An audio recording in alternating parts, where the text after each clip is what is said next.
আমাদের এই যে এত চাওয়া, এটা চাই সেটা চাই, চাওয়ার শেষ নেই। এত চাহিদা কেন হয়? এই শূন্যের কখনো শেষ নেই।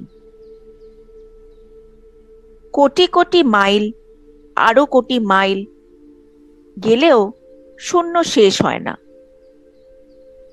এই শূন্যকে পৃথিবী দিয়ে, গ্রহ নক্ষত্র দিয়ে, পৃথিবী তো একটা নয়, অনন্ত পৃথিবী কোনো কিছু দিয়েই ভরতে পারে না। স্রষ্টা এত সবকিছু দিয়েছে, কিন্তু তবু যে আরো চাহিদা থেকে যাচ্ছে, তার কারণ হচ্ছে এমন একটি চাহিদা পূরণের স্থান আছে, সেই স্থানে না যাওয়া পর্যন্ত চাওয়ার শেষ নেই।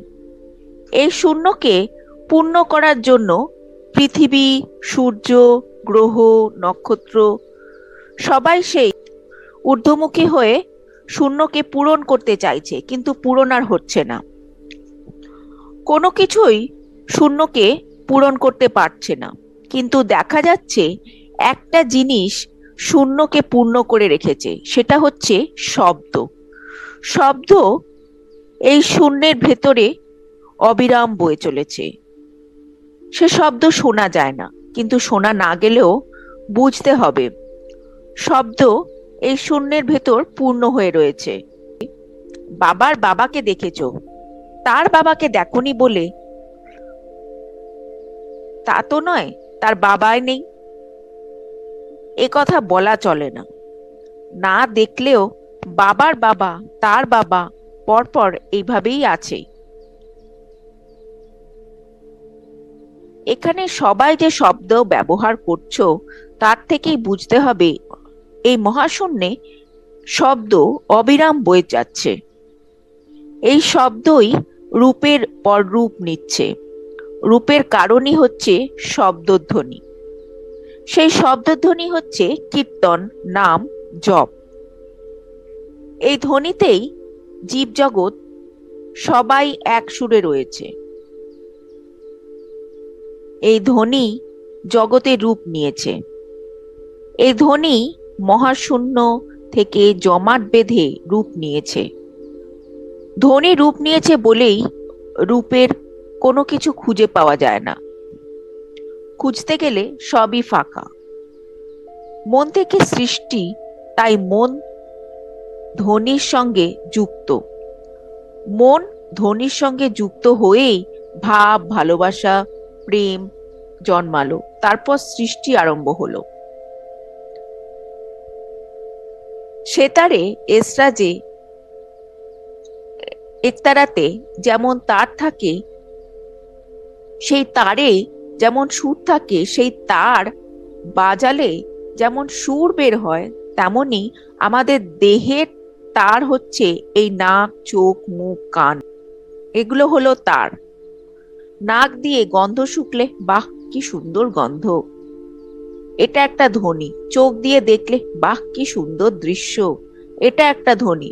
মুখ দিয়ে ডাকলে এদিকে এসো, এটা যেমন ধ্বনি। হাতের ইশারাতে ডাক দিলে সেটাও ধ্বনি। এইসব ধ্বনি জমাট বেঁধেই এই দেহ তৈরি। এই ধ্বনি দিয়েই আমরা সকলের সঙ্গে আদান প্রদান করছি, ধ্বনিরই ব্যবহার করছি। ভাষার মাধ্যমে বোঝাটা যেমন ধ্বনি, আবার হাতের ইশারাতে বোঝাটাও ধ্বনি। ধ্বনি যে কত রকম ভাবে ব্যবহার হচ্ছে, শব্দে, ভালোবাসায়, আদরে, সবই ধ্বনির কাজ। চোখ, নাক, কান, মুখ সবই ধ্বনির কাজ। যে ধ্বনি দিয়ে সব বস্তু সৃষ্টি, সেই ধ্বনি যেখানে কিছু নেই, শুধু ফাঁকা, সেই ফাঁকা থেকেই জমাট বেঁধে রূপ নিয়েছে। ধ্বনিটি কি রকম ভাবে এসেছে, যেমন দুধে মাখন থাকে, সেই দুধকে ঘ্যাস ঘ্যাস করে টানলে, মন্থন করলে যেমন মাখন বের হয়, দুধেই দলা হয়ে ভাসে, তেমনি তোমরা দুধের মতন হয়ে এসেছো। এখন এই যে ঘ্যাস ঘ্যাস তোমাদের টান চলছে, কেমন টান? হায় হুতাশ, রোগ শোক ঝঞ্ঝাট। এমন কেউ নেই যার রোগ শোক নেই। পিসি মাসি ছেলে খুড়ো জ্যাঠা, কারো না কারো কেউ না কেউ মরেছে। এটা টানাতে তোমরা মাখন হয়ে সেই শূন্যে, যেখান থেকে দুধ রূপে এসেছিলে, সেই শূন্যেই আবার ভাসবে। আঘাত না দিলে মাখন হয় না। তাই জীবনে আঘাতের খুব প্রয়োজন আছে। আঘাত একভাবে না একভাবে জীবনে থাকবেই। একটা বীজ পুঁতলে সেই বীজ গাছ হয়ে আবার হাজার বীজ হয়। তাহলে একটা বীজের থেকে কত সৃষ্টি হলো। সেই রকম এই শূন্যের একটাই শব্দ, তার থেকে এই অনন্ত জগতের অনন্ত সৃষ্টি। এক সুর থেকে সবার সৃষ্টি, তাই সবার সঙ্গে এক সুরে সবাই গাথা। কিন্তু আমরা এখানে কি করছি? সেই এক সুরকে বেসুরো করে ফেলছি। যেমন জনগণ মন গান হচ্ছে, সেতারে বেহালায় তানপুরা সরোদ এসরাজ হারমোনিয়ামে যদি সবাই এক সুরে গাইতে থাকে, তবে সুন্দরভাবে জনগণমন গান হবে এবং সবাই মনোযোগ দিয়ে শুনবে। আর যদি সব যন্ত্রে এক সুর না দিয়ে যার যেখানে খুশি টিপে দেয়, তবে বেসুরে বাজবে, কেউ শুনবে না, সবাই চলে যাবে। সুরটা ঠিক তেমনি তোমার ব্যবহারিক জীবনে সবার সঙ্গে যদি সুর মিলিয়ে চলতে পারো, সেটাই হলো সুন্দর। বাবাকে বাবার সম্মান দিয়ে তার পুজো করো, মাকে তার মার সম্মান দিয়ে তার পুজো করো, স্ত্রীকে স্ত্রীর সম্মান দাও, ছেলে মেয়ে সবাইকে যার যা প্রাপ্য তাই দাও। এটাই হলো সুরে মেলানো। অনেক বউ আছে স্বামীর দ্বারা নির্যাতিত হয়, অনেক মা আছে বউয়ের দ্বারা ছেলের দ্বারা নির্যাতিত হয়, আবার অনেক বউ আছে শাশুড়ি শ্বশুরের দ্বারা নির্যাতিত হয়। কাজেই কারো সঙ্গে দুর্ব্যবহার করবে না, এটা অপরাধ। সবাইকে ভালোবাসবে, সবার সঙ্গে মিল রেখে চলবে, দেখবে খুব ভালো লাগবে। আমার এক শিষ্য, সে তার স্ত্রীকে নিয়ে আলাদা থাকে। সে 600 টাকা বেতন পায়, আর তার মা লোকের কাছ থেকে চেয়ে চিত্তে ভিক্ষে করে খায়। ছেলে আর বউ তাকে দেখতে পারে না। সেই বউ একদিন একটা দামি শাড়ি পরে আমার সঙ্গে দেখা করতে এসেছে। আমি তাকে বলেছি, তুমি এই দামি শাড়ি পরে এসেছো, তোমার লজ্জা করছে না? তোমার শাশুড়ি ভিক্ষা করে খায়। তাদের বললাম, তোমরা যদি মায়ের উপর এই রকম ব্যবহার করো, তবে তোমরা আমাকে পাবে না। আমাকে পেতে হলে মাকে ভালোবাসো, মাকে ভালোবাসলে আমি খুশি হব। সেই থেকে ছেলে আর বউ মাকে যে কি সেবা করে তা আর কি বলবো। তার মা এসে আমাকে বলল, আমি যে এখন কত সুখী, ছেলে বউ আমার জন্য সর্বদা ব্যস্ত, কি খাবো না খাওয়ানো পর্যন্ত ওরা খায় না। প্রাণ দিয়ে আমার বৌমা এবং ছেলে আমার সেবা করে। আমি সেই ছেলে বউকে বললাম, তোমাদের মুক্তি হবে, তোমাদের সিদ্ধি হবে, তোমরা সুরকে ঠিক রেখেছো। সেই এই সুরের সঙ্গে প্রকৃতির সঙ্গে মিলতি আছে, ধ্বনির সঙ্গে মিলতি আছে। মিলতি না থাকলে যেমন বাজনা ভালো লাগে না, এটাও হচ্ছে তেমনি সঙ্গত। প্রত্যেককে ভালোবাসবে, আগে ঘর দেখবে, তারপর আত্মীয় স্বজনকে দেখবে, পাড়া প্রতিবেশী দেখবে, তারপর গ্রাম দেখবে, এইভাবে ছড়িয়ে পড়ো। যার যেমন সাধ্য সেইভাবে ছড়িয়ে পড়বে। সবার সঙ্গে যে প্রেম ভালোবাসার বন্ধন, এটা হলো তৃপ্তি এবং সুরে সুর মিলিয়ে থাকা। আর এটা না হলে সেটা হলো বেসুরো, তাল কেটে যাওয়ার মতন। কণা কণা মাটি নিয়েই চর পড়ে যায়, কণা কণা সুরকে তাই ধরে রাখবে। অন্য প্রসঙ্গ বলি, সূর্যের ভেতরে সবসময় একটা ধ্বনি আছে। সূর্যের তেজ যে প্রতিটি কণিকার ভেতর দিয়ে তেজ সরবরাহ করে, সেই তেজ ক্রমশ কণিকার ভেতর দিয়ে এই পৃথিবীতে আসে। প্রতিটি তেজ কণিকার প্রতিটি তেজ কণিকাতে শব্দ আছে, ধ্বনি আছে। এই ধ্বনি তো বিষয়বস্তু সুর। সুর কি করে? লাঘব করে। মনে রেখো, প্রতিটা তেজ কণিকাতে শব্দ আছে, ধ্বনি আছে। তেজ কণিকার থেকে যে জিনিস আবির্ভূত হয়, সেই জিনিসকে আশ্রয় করে একটি বিষয়বস্তু বহির্গত হয়। সূর্যের ভেতর সব সময় যে ধ্বনি হচ্ছে, সেই ধ্বনি আমাদের ভিতর আছে, আমাদের সঙ্গে তাই সূর্যের সম্পর্ক আছে। যেখানে যেখানে সম্পর্ক থাকে সেখানে যাতায়াতের ব্যবস্থা থাকে। তবে গ্রহ উপগ্রহ কেন যেতে পারি না? দর্শনে যেতে পারি, অনুভূতিতে যাচ্ছি, কিন্তু তাতে তুষ্ট হওয়া যায় না, আমাদের বুঝটা সজাগ হয় না। যে জিনিস মনের মধ্যে চক্ষু ইন্দ্রিয়ের দর্শনে অনুভূতিতে আসে, সেখানে সহজে যাওয়া যায়। সে সমস্ত বিষয়বস্তু থেকে আমরা এই জগতে এসেছি। এই দেহ যোগাযোগ সূত্রে সেই সব বিষয়বস্তু দ্বারা গঠিত আছে বলেই দেহের রূপান্তর হচ্ছে, পরিবর্তন হচ্ছে। যতক্ষণ পর্যন্ত সেই পরিবর্তনের সাথে ব্যক্তিত্বের সাথে নিজের বুঝের সাথে বুঝ না আসছে, ততক্ষণ পর্যন্ত পরিবর্তনের মাঝ দিয়ে এগিয়ে চলেছ। আমরা যদি সেই সূত্র ধরে অগ্রসর হই, তবে সব জায়গাতেই আমাদের গতি হবে। এই বাড়ির দেওয়াল বেয়ে ওঠা আর সিঁড়ি দিয়ে ওঠা ভিন্ন রকম। সিঁড়ি বেয়ে বেয়ে বাড়ি যত তলাই হোক না কেন উঠতে পারবে। যাওয়ার গতি যদি ঠিক থাকে, বুঝ যদি ঠিক থাকে, যেতে পারবে। সেই মহাজগতে এমন সিঁড়ি রয়েছে, তা দিয়ে সিঁড়ি ধরে ধরে আমরা সহস্রারে ঠিক পৌঁছাতে পারবো। সিঁড়িকে বাদ দিয়ে যদি এদিকে ওদিকে ঘোরাঘুরি করি, কোনোদিনই পৌঁছাতে পারবো না। তাই আমাদের চিন্তাধারা মূলাধার, সহস্রার, এই যে সপ্তচক্রের মাঝ দিয়ে দেহের মনোচিত্রের পরিচয় দিয়েছে, সেই পরিচয়ের মাধ্যমে যদি যায়, সিঁড়ির ধাপে ধাপে যদি অগ্রসর হয়, আমরা পৌঁছাবো। সমস্ত যোগীরা, ঋষিরা এই যোগ সূত্র ধরে ধরে পৌঁছে গেছে। আমরা তারই পথিক। আমরাও সেই পথ ধরে অগ্রসর হব মহাতীর্থে। সেই সিঁড়ির পাশে তোমরা বসে আছো, সেই সিঁড়ির পাশে তোমরা দাঁড়িয়ে আছো। তোমরা খুঁজে খুঁজে এগিয়ে যাও, খুঁজে পাবে। সেই সিঁড়ি বেয়ে এগিয়ে যাও। সুতরাং নাম করো, জপ করো। সংসারের সবকিছু সাময়িক, বুঝিয়ে দিচ্ছে এই ইন্দ্রিয়ের মাতোয়ারা সাময়িক, সব মুছে যাবে। সূর্য যে জিনিস সৃষ্টি করতে পারে তা আবার লয় করতে পারে।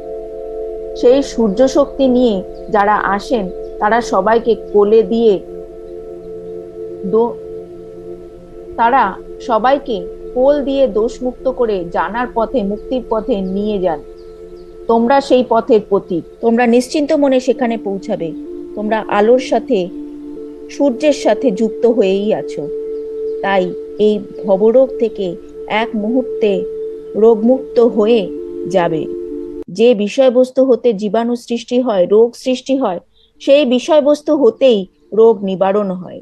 এই যে অনিমা, লঘিমা, অষ্টসিদ্ধি সম্পন্ন ব্যক্তি, এরা মহাতীর্থের সঙ্গে যুক্ত করে ভবরোগ হতে মুক্ত করে আলোর পথে নিয়ে যান। যে সমস্ত বিষয়বস্তু আটকিয়ে রেখেছে, সেই সমস্ত বিষয়বস্তু হতে মুক্ত করে নিয়ে যান। সুতরাং তোমরা সেইভাবেই আছো, যাবে। নিশ্চিন্ত থাকো, কাজ করে যাও। বীজ যখন দিয়েছি, ফুটবেই। দরজা তোমাদের খোলা, দর্শন তোমাদের হবেই। কাজ করলে একটু তাড়াতাড়ি হয়, আমার একটু লাঘব হয়, নতুবা একটু দেরি হয়, তবে বীজ তোমাদের ফুটবেই। তোমরা জপ করবে, ঘুমের আগে বসে জপ করবে। ঘুমের মধ্যে যখন জপ চলতে থাকবে টিক টিক করে, তখনই সার্থক হবে, তখনই যোগাযোগ হবে। যোগাযোগের পথ এমনই ভাবে রয়েছে, এমন সুন্দরভাবে রয়েছে তোমাদের কাছে। সাগরের দ্বারে দাঁড়ি হয়ে রয়েছে দ্বার তোমাদের কাছে, চাবি তোমাদের হাতে। একটু খুলে দাও, দেখবে সামনেই সাগর। এই জাগ্রত অবস্থা ঘুমের সাথে মিশিয়ে দাও, তাহলেই দেখবে সাগরে পৌঁছে গেছো, দেখবে কি অপূর্ব সুন্দর, কত আনন্দ পাবে। এটা পাওয়া অতি সহজ। ঘুম সমাধিটা এত সুন্দর সমাধি, এই সমাধি স্রষ্টা তোমাদের দান করেছে। এই সমাধিটা কাজে লাগিয়ে দাও আর ভিতরে নামটা দিয়ে দাও। দেখো, এই যে বাড়ি করতে ভিত গাঁথে, 20 তলা বাড়ি করতে মাটির নিচে 2 তলা খরচেই চলে গেল। কেন গেল? 20 তলা ধরে রাখার জন্য। ভিত পাকা হলে 20 তলাকে বহন করে। মন্ত্রই তাই বারবার উচ্চারণ দরকার। মন্ত্রের সাধ্যে সাধ্যে অনন্ত শক্তির রেশ বা সুর যে বয়ে যাচ্ছে, সেই সুর বিরাটের সুরের সঙ্গে মিশে যাবে। সারেগামা আগে শিখে সাধা হয়ে গেলে পরে যেমন জনগণমন গান শেখে, গানে কিন্তু তখন সারেগামা বলে না, জনগণমনতেই সেই সারেগামা মিশে থাকে। তেমনি বীজ মন্ত্র বারবার উচ্চারণ করতে থাকলে সাধা হয়ে যাবে এবং বিরাটের সুরের সঙ্গে মিশে যাবে।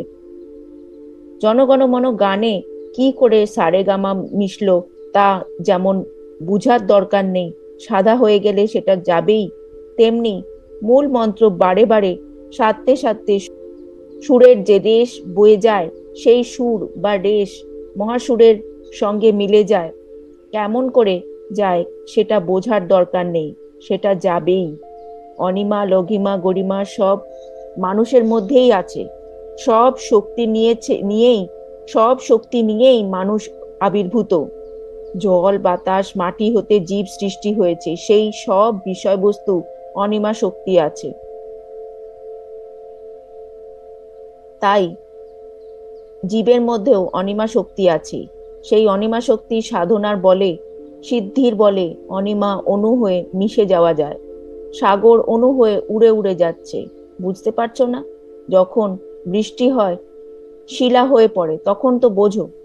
সেই শক্তি সূর্য শক্তি। সেই সূর্য শক্তি যদি আমাদের মধ্যে প্রবাহিত করে, সমস্ত রক্ত মাংস মজ্জাকে টেনে টেনে অণু করে নিয়ে যাওয়া যায়, তবেই মিশে যাওয়া যায়। অনিমা শক্তি দিয়েই তো আমাদের দেহ গড়া, তবে কেন আমরা অণু হতে পারবো না? আমার বয়স যখন 5-6 বছর ছিল, কত রকম বিভূতি তখন আমার আপনি আপনি হয়ে যেত।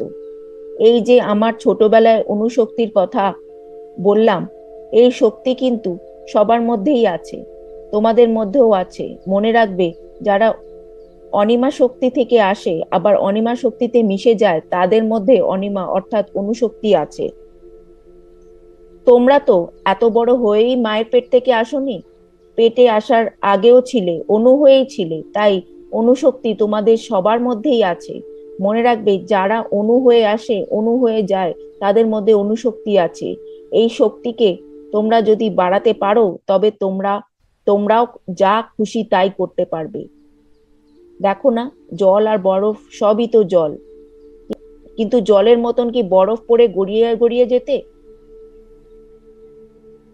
জল জমাট বেঁধে শক্ত হয়ে আছে। তোমাদের শক্তি জমাট বেঁধে আছে, নামেই সেই শক্তি জাগে। সদা সর্বদা নাম করবে, ভুলে যেও না। আমরা পথিক যাত্রিক হয়ে এসেছি, একটা কুটো সঙ্গে নিতে পারবে না। আমাদের এই দেহ রেখে যেতে হবে, নিন্দা অপমান কিছুই থাকবে না। তাই মহাকীর্তনের মহানাম দিয়ে এগিয়ে চলো। এই নামের মাহাত্ম্য কত দেখবে, স্বয়ং স্রষ্টা এসে তোমাদের নিয়ে যাবেন।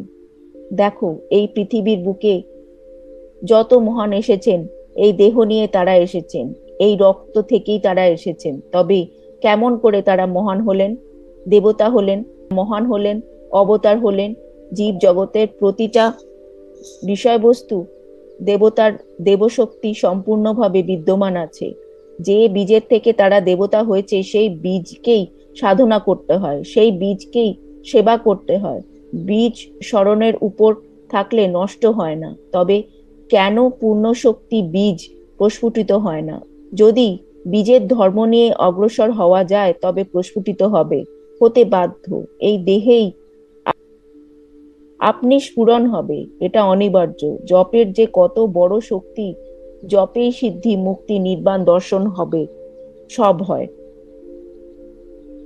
জপ করতে করতে তোমার সুর জপ করতে করতে তোমার সুর যখন অনন্ত মহাশক্তি সুরের সঙ্গে এক সুর হয়ে যাবে, তখন আপনি ফুটতে থাকবে, রূপ ভেসে আসতে থাকবে। দেখো, একটা সৃষ্টি নিম্নমুখী আর একটা সৃষ্টি ঊর্ধ্বমুখী। নিম্ন সৃষ্টিতে পৃথিবীর জীবজন্তুতে ভরে যাচ্ছে, আবার ঊর্ধ্ব সঙ্গমে সৃষ্টি হয়। যে সৃষ্টি অপরূপ, সেটা সন্তানের মতনই সৃষ্টি। সে সৃষ্টি হচ্ছে সূর্যে সে সৃষ্টি হচ্ছে সূর্য উদ্ভাসিত হয়ে আলোকিত হয়ে তোমার সম্মুখে আসবে অপরূপ রূপ নিয়ে। আজ্ঞা সহস্রারের স্মরণেই ঊর্ধ্ব সৃষ্টি হয়। দুটোই কিন্তু তোমার সৃষ্টি, দুটোই সঙ্গম, দুটোই কাম, তৃপ্তি কাম। চক্ষু বুঝে ভগবানকে ডাকছো, ডেকে আনন্দ পাচ্ছ, কিন্তু তৃপ্তি তো পাচ্ছ, এটাও কাম।